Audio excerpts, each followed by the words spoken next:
So in previous lecture, we have started the topic that is control and coordination. And from that, the introductory points we have completed in previous lecture. Today we are going to see the different types of neuroglial cells, first of all, and then the next point we have to discuss. So there are about 6 types of neuroglial cells are present in the nervous system. The first is known as the ependymal cells, second is known as the oligodendrocytes, third is satellite cells, fourth astrocytes, fifth microglial cells, and sixth Schwann cells. One by one here, we have to see here the details about these cells. So first here, first type of cell, neuroglial cell, we have to see here oligodendrocytes. So oligodendrocytes location is central nervous system. These neuroglial cells are present particularly in the central nervous system. And oligodendrocyte, the function of this oligodendrocyte that we have to see here, these cells mainly form myelin sheath around the central axons which form white matter of CNS. In previous lecture, we have seen the structure of neuron, and from this neuron structure, cyton, dendron, dendrites, and axon we have seen. And along with the around the axon, myelin sheath is secreted by Schwann cells, as we have studied in previous lecture. Along with the Schwann cells, these oligodendrocytes are also responsible for formation of myelin sheath. And due to presence of myelin sheath, it shows white color. And therefore, the central nervous system having these oligodendrocytes are forming white matter in the CNS. म्हणजे आपल्या central nervous system मध्ये हे जे neurons किंवा neuroglial cells आहेत त्याच्यामध्ये असणारे जे एक्झॉन्स आहेत त्या एक्झॉन वरती ह्या मायलिन शीटचं कव्हरिंग आपल्याला बघायला मिळतं. त्यामुळे सीएनएस मध्ये व्हाईट मॅटर जो आहे तो आपल्याला तयार झालेला बघायला मिळतो, कारण मायलिनचं कव्हरिंग असल्यामुळे त्याला व्हाईट रंग आलेला असतो. This myelin is an insulating sheath made up of protein and fatty substances. आता हे myelin काय आहे तर it is made up of protein and fatty substances. It is insulating sheath म्हणलेला आहे. Insulating म्हणजे heat generate करणारे sheath असं आपल्याला सांगता येईल. It allows quick transmission of electrical impulses. ज्या वेळेला एखाद्या न्यूरॉनला स्टिम्युलस मिळतो त्यावेळेला तिथे इम्पल्स जनरेट केला जातो आणि तो इम्पल्स जनरेट झालेला ट्रान्समिट केला जातो. त्यावेळेला इलेक्ट्रिकल इम्पल्स ट्रान्समिशन साठी त्या ऑलिगोडेंड्रोसाइट पासून हे सिक्रेट केलं जाणारं मायलिन शीथ आहे हे तिथं इम्पॉर्टंट रोल प्ले करत असतं. This is the first type of neuroglial cell. This is the oligodendrocyte. It is forming a sheath around the axon. हा तुम्ही एक्झॉन बघू शकताय आणि ह्या एक्झॉनच्या वरती येलोइश कलरचं इथं मायलिन शीथ दाखवलेलं आहे. That myelin sheath is secreted by this oligodendrocyte. Okay. Next neuroglial cell we have to see here, microglia or brain macrophages. The name of this neuroglial cell is microglia or brain macrophages, which is also present in the central nervous system. And the function of this microglia or brain macrophages, these are small sized cells with few branches, and particularly these cells are derived from the monocytes and act as a macrophages. In previous circulation chapter, we have seen the different types of leukocytes or WBCs. From that, agranulocyte type of WBCs are showing two types, leukocyte and monocyte. And monocytes are particularly phagocytic cells. So from those monocytes here, the microglia or brain macrophages are derived, and therefore they are known as macrophages because monocytes are phagocytic cells, and from that microglia cells are developed, and hence macrophages name is given to these cells. They go to the site of injury, dead neurons and cell debris in the central nervous system, and they mediate immune response in the CNS. Two particular functions are carried with the help of these microglia cells. First function, they are going to the site of injury, dead neurons and cell debris, and they are engulfing that. And secondly, they are mediating immune response. दोन function त्याचे आपल्याला काय बघायला मिळतात बघा. हे microglia cells जे आहेत हे जिथं इंजुरी झालेली आहे आपल्या नर्वस सिस्टीम मध्ये, सेंट्रल नर्वस सिस्टीम मध्ये, त्या ठिकाणी जातात. तिथं डेड न्यूरॉन्स असतील, काही सेल डेब्रिज, काही पेशींचा कचरा तयार झाला असेल तर त्याला काय करतात ते इंगल्फ करून टाकतात, हे त्याचं फर्स्ट फंक्शन आहे. आणि second function they mediate immune response in the central nervous system, म्हणजे इम्युन रिस्पॉन्स जो आहे तो डेव्हलप करण्याचं काम या सेंट्रल नर्वस सिस्टम कडून आपल्याला झालेलं बघायला मिळतं. So this is the diagrammatic representation of this microglia cells or brain macrophages. This is the second type of neuroglial cell. Next, third type here, the astrocytes. These are particularly present in also central nervous system, and the shape of these cells is star-shaped cells, and it is most abundant glial cells of the central nervous system. जे सगळ्यात जास्त संख्या जी असते ती ह्या ऍस्ट्रोसाइटची आपल्याला बघायला मिळते सेंट्रल नर्वस सिस्टम मध्ये. दे secret and absorb neural transmitter and maintain blood brain barrier, that is non as a BBB, blood brain barrier. म्हणजे डायरेक्ट ब्लडचा आणि ब्रेनचा संबंध येत नाही, त्यांच्यामध्ये एक बॅरियर निर्माण करण्याचं काम ऍस्ट्रोसाइट कडून केलं जातं. They are regulating the transmission of electrical impulses with the brain. So when the impulse is generated and these impulses are transmitted within the brain, at that time regulation of that transmission of electrical impulses is carried with the help of astrocytes. म्हणजे कसं असतं की ज्या वेळेला कोणतीही संवेदना आपल्या शरीराला मिळते त्यावेळेला त्याचं एका न्यूरॉन कडून दुसऱ्या न्यूरॉन कडे काय होत असतं, ट्रान्समिशन होत असतं, आणि ते ट्रान्समिशन रेग्युलेट करण्याचं काम यांच्याकडून केलं जातं. So this is the shape of this astrocyte, star-shaped cells we can see here, known as the astrocytes. And what is meant by blood-brain barrier? That explanation we have to see. It keeps check on passage of ions, large molecules from blood to the brain tissue. First function of this astrocyte acting as a blood-brain barrier, it is keeping a check on passage of ions and large molecules from blood to the brain tissue. म्हणजे blood मधून brain tissue मध्ये कुठलेही ions किंवा कुठलेही large molecules जाऊ नये किंवा कोणते जात आहेत त्याच्यावरती एक चेकिंग ठेवण्याचं काम या ब्लड ब्रेन बॅरियर म्हणजे ऍस्ट्रोसाइट कडून केलं जातं. And endothelial cells lining the blood capillaries help in this process along with the astrocyte. Astrocyte बरोबरच तिथे ज्या ब्लड कॅपिलरीज आहेत आपल्या ब्रेनला ब्लड सप्लाय करणारे, त्यांच्या ठिकाणी असणारी जी ब्लड व्हेसलची लाइनिंग आहे ज्याला आपण एंडोथेलियल सेलचं लाइनिंग म्हणतो, ते सुद्धा तिथं मदत करताना आपल्याला बघायला मिळतात. या पद्धतीने हे ऍस्ट्रोसाइट जे आहे ते ब्लड ब्रेन बॅरियर म्हणून आपल्याला काम करत असलेलं बघायला मिळतं. This is the third type. Then next type of neuroglial cell which is present also in the central nervous system, that is ependymal cells. So here these ependymal cells, these are forming single layer of squamous or columnar ciliated epithelial cell lining the ventricles or brain cavities and central canal of the spinal cord. So these particularly ependymal cells are made up of single layer of squamous epithelial cells or columnar epithelial cells which are ciliated, and these ependymal cells are present at the lining of ventricles of the brain म्हणलेले आहे, ज्याला brain cavities म्हणलेले आहे. म्हणजे आपल्या ब्रेनच्या आतमध्ये 4 cavities असतात, 4 ventricles त्याला म्हणलं जातं. The information about that cavities which are present in the brain that we have to take later during the study of the nervous system. ज्यावेळेला आपण ब्रेनचा अभ्यास करणार आहे नंतर त्यावेळेला व्हेंट्रिकल्स ऑफ द ब्रेन काय असतात किंवा कॅव्हिटीज ऑफ द ब्रेन आहेत 4, ते कोणते आहेत ते नंतर बघणार आहे आपण. त्या कॅव्हिटीच्या लाइनिंग मधले जे सेल्स आहेत त्या कुठल्या सेल्स असतात, ependymal cells. And also the central canal of the spinal cord. आपला जो स्पायनल कॉर्ड आहे त्याच्यामध्ये एक सेंट्रल कॅनल पाईप स्ट्रक्चर असतं, त्याच्या लाइनिंग मध्ये सुद्धा आपल्याला हे इपेंडायमल सेल्स बघायला मिळतात. So these ependymal cells are present at the lining of ventricles or brain cavities and at the lining of central canal of the spinal cord, which is made up of squamous or columnar ciliated epithelial cells. Okay, and function of these cells is mainly responsible for production and probably also for circulation of CSF in brain ventricles and central canal. So production of CSF, what is mean by CSF here?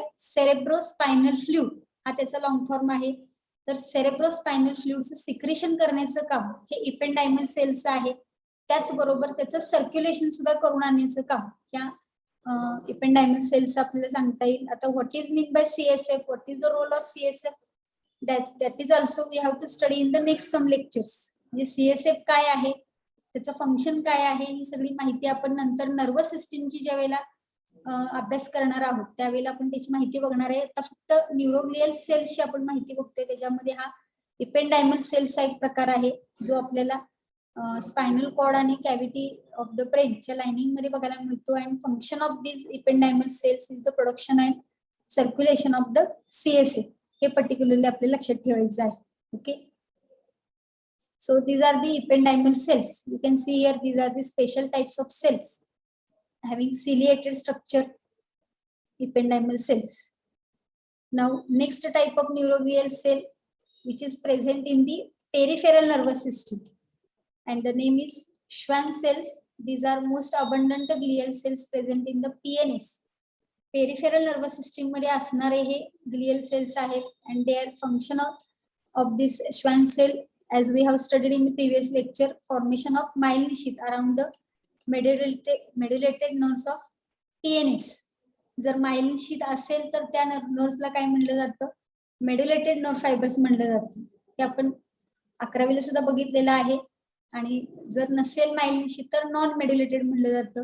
तर medullated nerve फायबर्सच्या around myelin sheath secrete करण्याचं काम हे या glial sale कडून केलं जातं. ही एक माहिती आपल्याला इथे लक्षात ठेवायची आहे. नेक्स्ट त्याचा डायग्रामॅटिक व्ह्यू जर बघितला तर ह्या पद्धतीच्या एक्झॉनच्या वरती कव्हरिंग असणारे ह्या श्वान सेल्स आहेत. येलो कलरचे आपल्याला बघायला मिळतील. And this particularly Schwann cells are responsible for secretion of myelin sheath. Okay, next cell which is also present in the peripheral nervous system, PNS. The cell type is satellite cells and their support, their function is they are supporting the functions of neuron. Neurons जे काही काम असेल त्याला support करण्याचं काम तिथे केले जाते. Okay, so this is the structure of this satellite cell that you have to remember.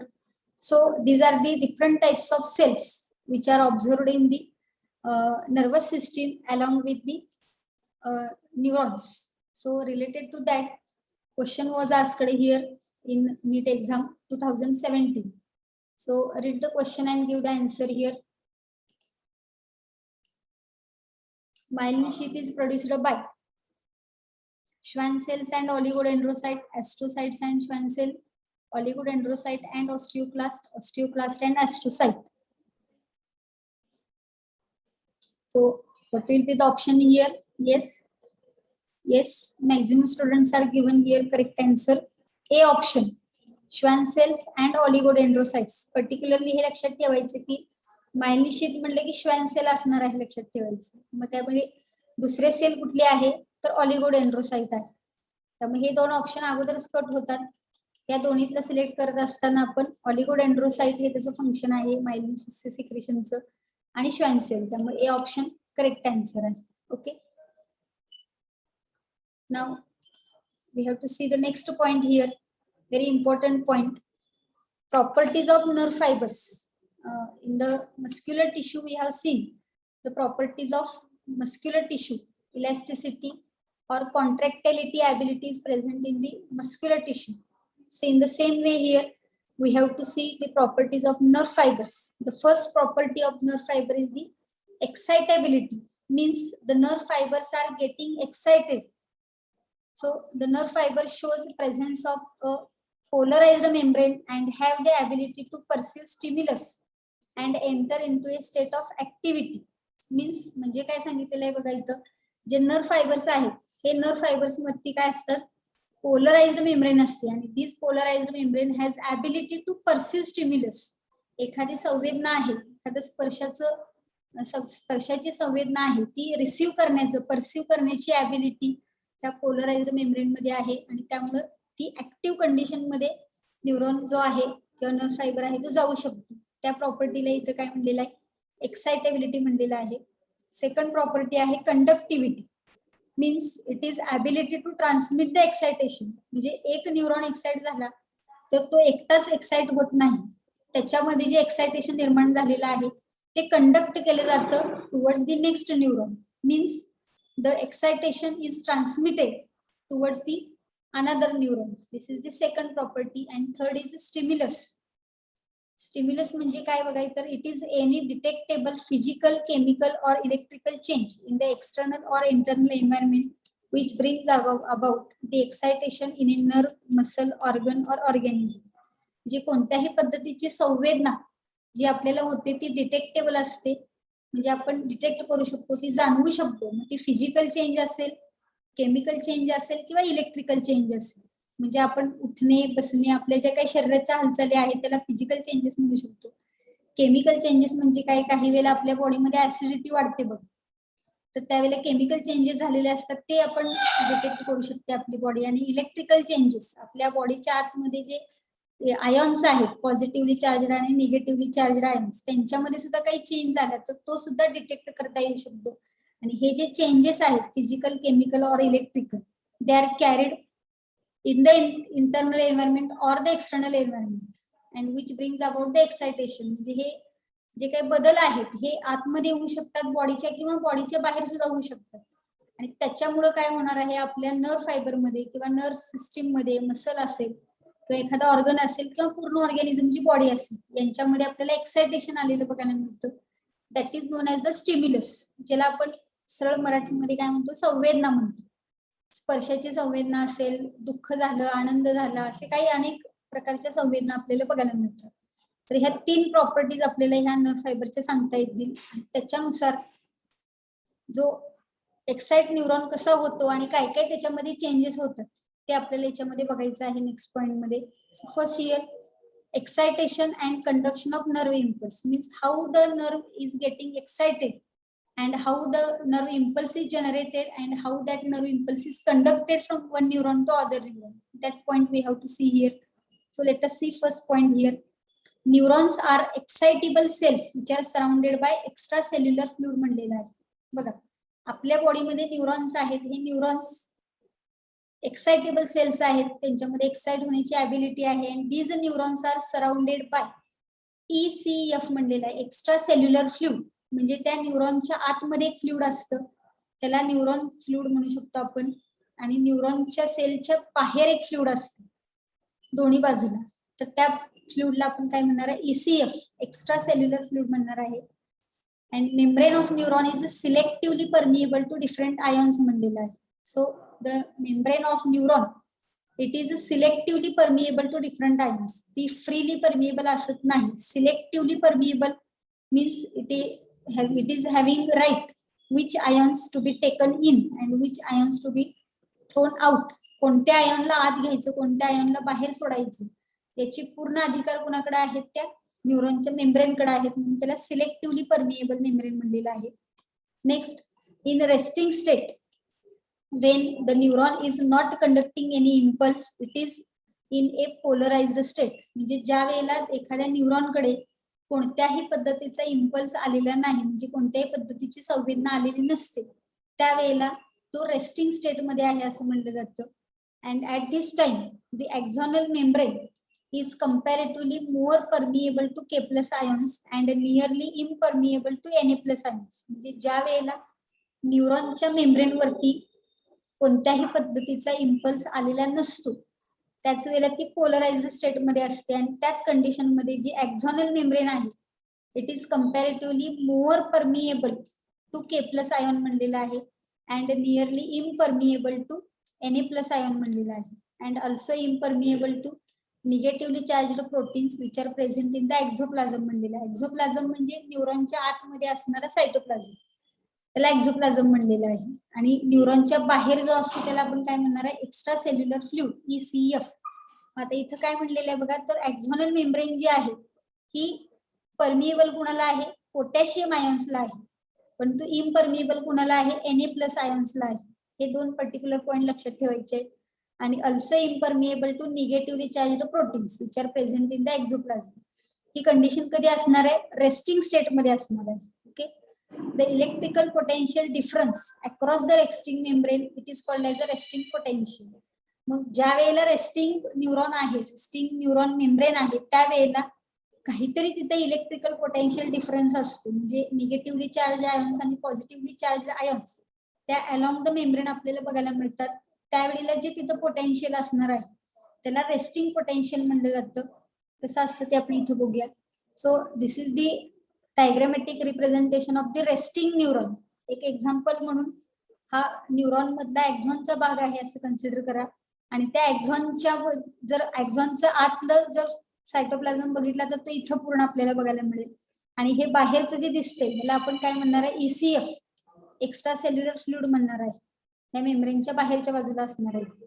या वेळेला आपल्याला काय बघायला मिळतं, रेस्टिंग स्टेट मध्ये ही जी मेम्ब्रेन आहे त्या मेम्ब्रेनला कसली मेम्ब्रेन म्हणलं जाते बघा, इथे नाव दिलेलं आहे आपण पोलराइज्ड मेम्ब्रेन म्हणलेलं आहे. पोलराइज्ड मेम्ब्रेन रेस्टिंग स्टेट मध्ये. आणि या स्टेट मध्ये ही जी मेम्ब्रेन आहे ही परमिएबल टू K+ आयन असणार आहे, पण इम्परमिएबल टू काय असणार आहे, Na+ असणार आहे. Okay, next point we have to see here. At this time, interior of axon, that is exoplasm, contains high concentration of K+, negatively charged proteins and low concentration of Na+.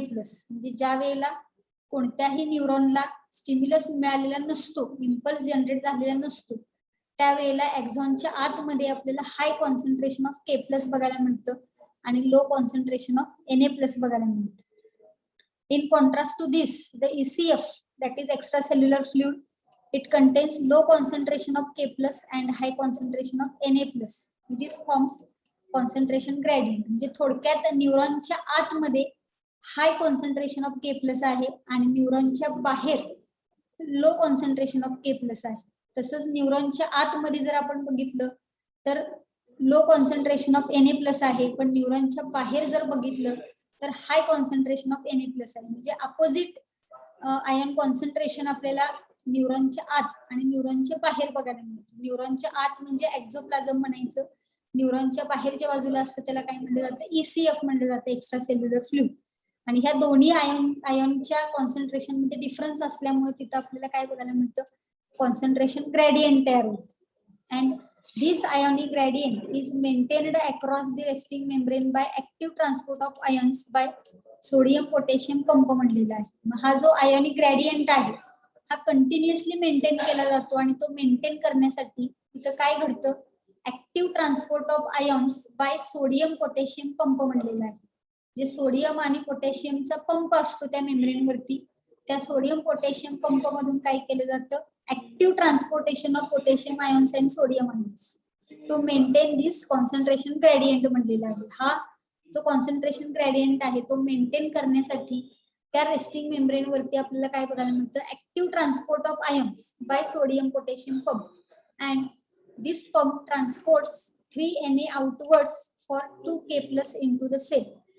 याचं transportation कसं होतं बघा, ज्या वेळेला 3 सोडियमचे ion हे त्या मेम्ब्रेनच्या बाहेर जातात त्यावेळेला 2 पोटॅशियमचे आयन्स त्या मेम्ब्रेनच्या आतमध्ये येतात. या पद्धतीने हा रेशो आहे, इक्वल ट्रान्सपोर्टेशन होत नाही.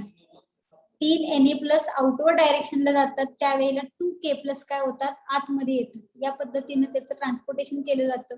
And as a result the outer surface of axonal membrane possess a positive charge while its inner surface becomes negatively charged, that is polarized state म्हणलेलं. आणि ही कॉन्सन्ट्रेशन ग्रेडियंट मेंटेन करण्यासाठी हा जो काय active transport होणार आहे सोडियम पोटॅशियम पंप पासून, त्यामुळे काय होणार आहे, outer surface of axonal membrane possess a positive charge. म्हणजे त्या एक्झॉनल मेम्ब्रेनच्या वरती म्हणजेच थोडक्यात बाहेर पॉझिटिव्ह चार्ज असतो आणि इनर सरफेस जर त्याचा बघितला तर तो निगेटिव्हली चार्ज असतो. या कंडिशनला पोलराइज्ड स्टेट म्हणलेला आहे किंवा त्याला रेस्टिंग न्यूरॉन म्हणलं जातं. Let us see in the diagram here. This is the resting neuron. बघा आता इथे आपण त्याला पोलराइज्ड मेम्ब्रेन म्हणलेलं आहे. तर कॉन्सन्ट्रेशन ग्रेडियंट मेंटेन करण्यासाठी तर काय केलं जातं, सोडियम पोटॅशियम पंप मध्ये ऍक्टिव्ह ट्रान्सपोर्टेशन होतं. 2 Na+ आउटवर्ड जातात त्यावेळेला 3 Na+ आउटवर्ड जातात त्यावेळेला 2 K+ आत येतात. त्यामुळे ऑटोमॅटिकली त्या एक्झॉनल मेम्ब्रेनच्या बाहेरच्या बाजूचा हा जर चार्ज आपण बघितला तर तो कसा दिसतो बघा, इथं पॉझिटिव्ह चार्ज दिसतो.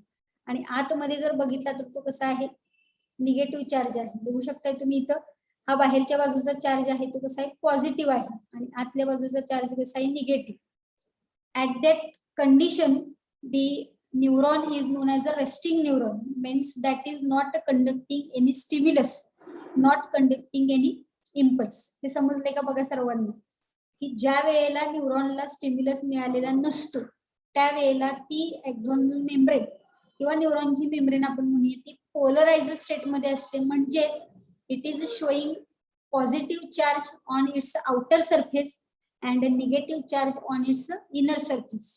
That state is non as a polarized state, and here you can see in the diagram this is the resting neuron showing polarized membrane having positive charge on the outer surface and a negative charge on the inner surface. हे resting condition मध्ये झाले. तर next condition आपण बघूया. After application of stimulus, ज्या वेळेला तिथं stimulus मिळणार आहे, the membrane becomes freely permeable to cause rapid influx or entry of Na+. म्हणजे थोडक्यात बघा, हा हात आहे, ह्याला कोणत्याही पद्धतीची संवेदना नाही, त्यावेळेला ह्या माझ्या हातावरती चार्ज आतल्या न्यूरॉन वरती कसा असणार आहे, न्यूरॉनच्या बाहेर पॉझिटिव्ह, न्यूरॉनच्या आतमध्ये निगेटिव्ह. पण ज्या वेळेला मी याला टच करणार आहे, असं टच झाला म्हणजे काय झालं, स्टिम्युलस मिळाला, त्याला स्पर्श झाला इथे. स्पर्श झाल्यानंतर काय होणार आहे बघा, ऑटोमॅटिकली ती जी मेम्ब्रेन आहे न्यूरॉनची आतली ती फ्रीली परमिएबल होणार आहे to cause rapid entry of the Na+. ज्या वेळेला स्टिम्युलस मिळेल त्यावेळेला ती न्यूरॉनची मेम्ब्रेन परमिएबल होते, कोणासाठी, एंट्री ऑफ सोडियम आयॉनसाठी. and due to entry of Na+ ions, inner side of axon becomes positively charged. This is called as a depolarization and outer surface becomes negatively charged. ज्या वेळेला stimulus मिळणार आहे त्यावेळेला inner side जी आहे एक्झॉनची ती positive charge होते आणि outer side आहे ती निगेटिव्ह चार्ज होते. That condition is non as a depolarised state, म्हणजे एक्साइटेड न्यूरॉन आपण त्याला म्हणणार आहे. So change in polarity results in potential difference at that site and axonal end, which is known as the action potential or nerve impulse. जे ज्या वेळेला संवेदना मिळणार आहे त्यावेळेला ऑटोमॅटिकली तिथला चार्ज जो आहे तो काय होणार आहे, चेंज होणार आहे, पोलॅरिटी चेंज होणार आहे, म्हणजे चार्ज चेंज होणार आहे. अगोदर काय होतं, पॉझिटिव्ह बाहेर निगेटिव्ह आत, पण ज्या वेळेला तिथं स्टिम्युलस मिळणार आहे त्यावेळेला काय होणार आहे, आत पॉझिटिव्ह आणि बाहेर निगेटिव्ह, त्यामुळे तिथं पोलॅरिटी चेंज होणार आहे आणि त्यालाच इथं ऍक्शन पोटेन्शियल म्हणलेलं आहे किंवा त्यालाच नर्व इम्पल्स म्हणलं जातं. And as a result here local circuit is formed. You can see here in this diagram. This first diagram here is the resting neuron. बाहेरच्या बाजूला बघू शकताय तुम्ही, पॉझिटिव्ह चार्ज आहे, आतमध्ये निगेटिव्ह चार्ज आहे. ह्याला रेस्टिंग एक्झॉन किंवा रेस्टिंग न्यूरॉन तुम्ही म्हणू शकता. ज्यावेळेला स्टिम्युलस अप्लाइड होतो इथे आपण स्टिम्युलस अप्लाय झाल्यानंतर पॉझिटिव्हली चार्ज आयन्स काय झालेले आहेत, आतमध्ये आलेले. Na+ ची काय होते, एंट्री होते, K+ बाहेर जातो, आतमध्ये पॉझिटिव्ह बाहेर निगेटिव्ह. ह्याला एक्साइटेड एक्झॉन किंवा एक्साइटेड न्यूरॉन तुम्ही म्हणू शकता. ह्या कंडिशनला डीपोलरायझेशन म्हणलेलं आहे. हे आहे असं पोलराइज्ड, पुढची जी आहे ती सगळी पोलराइज्ड आहे, पण जिथं स्टिम्युलस मिळालेला आहे तीच जागा कशी होणार आहे, डीपोलराइज्ड होणार आहे. त्यालाच एक्साइटेड न्यूरॉन म्हणणार आहे. पॉझिटिव्ह आत येणार, निगेटिव्ह बाहेर जाणार, म्हणजे थोडक्यात सोडियमची एंट्री होणार आहे आणि पोटॅशियमची एक्झिट होणार आहे. Okay, next point, current flows from dendron to axon. या पद्धतीनं जेव्हा एका न्यूरॉनच्या बाबतीत विचार करतो आपण त्यावेळेला डेंड्रॉन टू एक्झॉन हा करंट जाणार आहे. In the same way local circuits are formed along with the length of axon. Impulse is conducted along the length of nerve fibre. पूर्ण एका नर्व फायबरच्या लेंथ मध्ये कंटिन्युअसली या पद्धतीने काय केलं जातं, हा इम्पल्स जो आहे तो कंडक्ट केला जातो. The impulse is transmitted to the next neuron. याच पद्धतीने नेक्स्ट न्यूरॉन कडे जातो. After impulse conduction K+ diffuses outside the axonal membrane and restores the resting potential at the site of excitation. एकदा का इम्पल्स कंडक्शन एका जागेवरून दुसऱ्या जागेवरती झालं की ऑटोमॅटिकली पुन्हा K+ जो आहे तो डिफ्यूज आउट होतो एक्झॉनल मेम्ब्रेन मध्ये आणि पुन्हा रेस्टिंग पोटेन्शियल जे आहे ते तिथं रिस्टोर केलं जातं. म्हणजेच पुन्हा पॉझिटिव्हली चार्ज आयन्स बाहेर जातात, निगेटिव्हली चार्ज आयन्स आत येतात. या पद्धतीने आपण बघू शकतो. Thus the nerve fiber becomes repolarized. त्याला repolarized स्टेट म्हणलं जातं. Ready to receive further stimulus, म्हणजे पुन्हा तो न्यूरॉन पहिल्या कंडिशन मध्ये येतो, पोलराइज्ड कंडिशन मध्ये येतो, परंतु पुन्हा पोलराइज्ड मध्ये आलेला आहे, त्यामुळे त्याला रिपोलराइज्ड म्हणलं जातं. इथं तुम्ही डायग्राम मध्ये बघू शकताय. मग अशी आपण बघितले ही पहिला न्यूरॉन जो आहे तो रेस्टिंग न्यूरॉन आहे. इथं डिपोलरायझेशन झालेलं आहे, म्हणजे इथं स्टिम्युलस मिळालेला आहे. आता हा स्टिम्युलस मिळाल्यानंतर इथून हा स्टिम्युलस काय झालेला आहे बघा, पुढच्या ठिकाणी गेलेला आहे, दिसते का बघा इथे. त्यावेळेला ही पहिली जागा जी आहे डिपोलराइज्ड होती ती पुन्हा काय झाली, रिपोलराइज्ड झाली. म्हणजे पुन्हा इथं जे निगेटिव्ह आत होते ते इथं बाहेर गेलेले आहेत बघा. इथं निगेटिव्ह कुठे आहेत, बाहेर आहेत. पॉझिटिव्ह कुठे आहेत, बाहेर आहेत. निगेटिव्ह कुठे आहेत, आत आहेत. पहिल्या कंडिशन स्टिम्युलस मिळाल्यानंतर कसं होतं, पॉझिटिव्ह आत आले होते, निगेटिव्ह बाहेर गेले होते. त्या कंडिशनला आपण डिपोलराइज्ड म्हणतो. तर तोच इम्पल्स काय झाला, नेक्स्ट ठिकाणी पुढे पास झालेला आहे. त्यामुळे मागची जागा जी आहे ती पुन्हा काय होते, रिपोलराइज्ड होते. बघा इथे दाखवलेलं आहे रिपोलराइज्ड. म्हणजे पुन्हा काय होतं, निगेटिव्हली चार्ज आयन्स आत येतात आणि पॉझिटिव्हली बाहेर जातात. हे पुढे झालं डिपोलरायझेशन. पुन्हा हे पुढे गेल्यानंतर पुन्हा ही डिपोलरायझेशन कंडिशन कशा होते, रिपोलरायझेशन होते. या पद्धतीनं throughout the neuron and from one neuron to neuron, second neuron, हे इम्पल्स जे आहे ते कंडक्ट केलं जातं. यालाच एक्सायटेशन आणि कंडक्शन ऑफ नर्व इम्पल्स म्हणलेलं आहे. थोडंसं आपण डायग्रामॅटिक व्ह्यू तर पुन्हा एकदा बघूया. बघा इथे एक्सायटेशन आणि कंडक्शन मध्ये पहिल्यांदा रेस्टिंग न्यूरॉन आहे. रेस्टिंग न्यूरॉनच्या वेळेला चार्ज बघा बाहेर पॉझिटिव्ह आहे, आतमध्ये निगेटिव्ह आहे. ज्या वेळेला स्टिम्युलस अप्लाइड केला जातो त्यावेळेला आतमध्ये पॉझिटिव्ह येतो, बाहेर निगेटिव्ह. या कंडिशनला डिपोलराइज्ड म्हणलेली. आणि नंतर एका ठिकाणाहून तो इम्पल्स दुसऱ्या ठिकाणी गेला, म्हणजे इथं गेलेला आहे. त्यावेळेला इथले पॉझिटिव्ह काय झाले, आत गेले, निगेटिव्ह बाहेर आले. त्यामुळे डिपोलरायझेशन झालं. पण अगोदर ज्याचं डिपोलरायझेशन झालेलं होतं त्याचं काय होतं, रिपोलरायझेशन होतं. म्हणजे निगेटिव्ह आत येतात, पॉझिटिव्ह बाहेर जातात. म्हणजे जशी पहिली कंडिशन होती तशीच कंडिशन इथं तयार झालेली आहे. ह्याला आपण पोलराइज्ड कंडिशन म्हणलेलं आहे.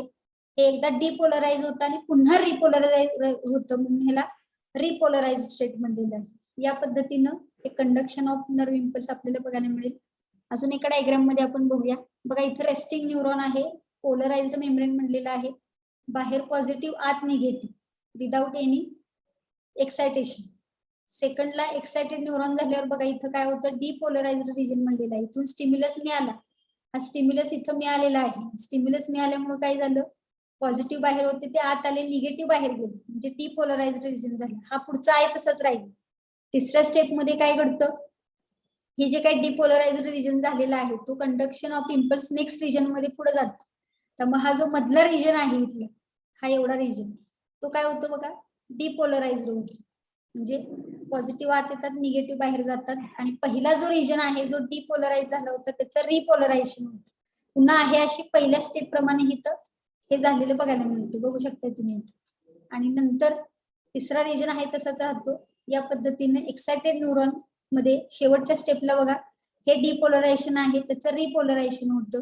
आणि हा जो पोलराइज्ड रिजन होता त्याचं डिपोलरायझेशन इथे झालेलं बघायला मिळतं. म्हणजे हळूहळू through out the length of the neuron हा जो नर्व इम्पल्स आहे तो कंडक्ट केला जातो. पहिल्यांदा इथं स्टिम्युलस मिळाल्यानंतर त्याचं एक्सायटेशन होतं एका ठिकाणी, आणि हळूहळू नेक्स्ट पार्ट कडे न्यूरॉनच्या काय केलं जातं, तो स्टिम्युलस किंवा ते इम्पल्स आहे तो पुढे पुढे फॉरवर्ड केला जातो. आणि मागची बाजू जी आहे ती पुन्हा काय केली जाते, रिपोलराइज केली जाते. म्हणजे थोडक्यात पहिल्यांदा कसं असतं, पोलराइज्ड असतं, नंतर डिपोलराइज्ड होतं आणि पुन्हा रिपोलराइज्ड होतं. म्हणजे पहिल्यांदा पॉझिटिव्ह बाहेर, नंतर पॉझिटिव्ह आत, नंतर पॉझिटिव्ह बाहेर. या पद्धतीनं चार्ज किंवा पोलॅरिटी आहे ती सुद्धा चेंज झालेली आपल्याला बघायला मिळते. Okay, so excitation and conduction of nerve impulse हे या पद्धतीने एकत्रित आपण बघू शकतो. पहिल्या स्टेप मध्ये काय घडतं, दुसऱ्यामध्ये, तिसऱ्यामध्ये आणि चौथ्यामध्ये. पोलराइज्ड अख्खी मेम्ब्रेन आहे. पहिला डिपोलराइज्ड रिजन आहे, हा हे असंच राहिलेला आहे. पुन्हा डिपोलराइजचं रिपोलरायझेशन होतं, मधल्याचं डिपोलरायझेशन होतं आणि शेवटच्या मध्ये शेवटच्या पार्टचं डिपोलरायझेशन होतं. असे 3 ठिकाणी आपल्याला डिपोलरायझेशन बघायला मिळतं. हा स्टार्टिंग पॉइंट आहे, हा मिडल पॉइंट आहे आणि हा एंड पॉइंट आहे. एका न्यूरॉनच्या बाबतीमध्ये आपण सांगू शकतो. ठीक आहे, त्याच्या स्टेप्स आहेत बघा. त्याच्या अगोदर आपण हे नर्व मध्ये कसं केलं जातं, इथं न्यूरॉनची डायग्राम दाखवलेली आहे. ह्या न्यूरॉन मध्ये पण दाखवलेलं आहे बघा, पॉझिटिव्ह चार्ज बाहेर आहे, निगेटिव्ह आत आहे, रिपोलराइज्ड कंडिशन मध्ये. ज्यावेळेला स्टिम्युलस मिळतो त्यावेळेला डिपोलरायझेशन होतं, निगेटिव्ह बाहेर आणि पॉझिटिव्ह आत. जसं पुढे जाईल तसं पुढे गेल्यानंतर पुन्हा त्याचं पोलरायझेशन होतं, पॉझिटिव्ह बाहेर आणि निगेटिव्ह आत. या पद्धतीनं थ्रू आउट द न्यूरॉन हे इम्पल्स जो आहे तो कंडक्ट केला जातो. इथं त्याचं एक्सायटेशन होतं आणि इथून पुढच्या ठिकाणी काय केलं जातं, त्याचं कंडक्शन केलं जातं. हे एका न्यूरॉन मधलं झालं. असंच एका न्यूरॉन मधून दुसऱ्या न्यूरॉन मध्ये सुद्धा हे कंडक्शन कॅरी फॉरवर्ड केलं जातं. ओके, जो स्टेप्स आहेत इथं, ऍप्लिकेशन ऑफ स्टिम्युलस. 1 मिनिटापेक्षा कमी वेळ राहिलेला आहे, तर हे स्टेप्स जे आहेत ते आपण नेक्स्ट लेक्चर मध्ये डिस्कस करूयात. आणि याच्या रिलेटेड एक व्हिडिओ सुद्धा आहे, तो आपण नेक्स्ट लेक्चर मध्ये बघणार आहोत. हे याच्यामुळे तुम्हाला परफेक्ट कळेल की कशा पद्धतीनं नर्व इम्पल्स जो आहे तो जनरेट केला जातो आणि कंडक्ट केला जातो. ठीक आहे, तर 1 मिनिटापेक्षा कमी वेळ आहे. कुणाला काही शंका असेल तर विचारू शकतो. थांबूया इथं.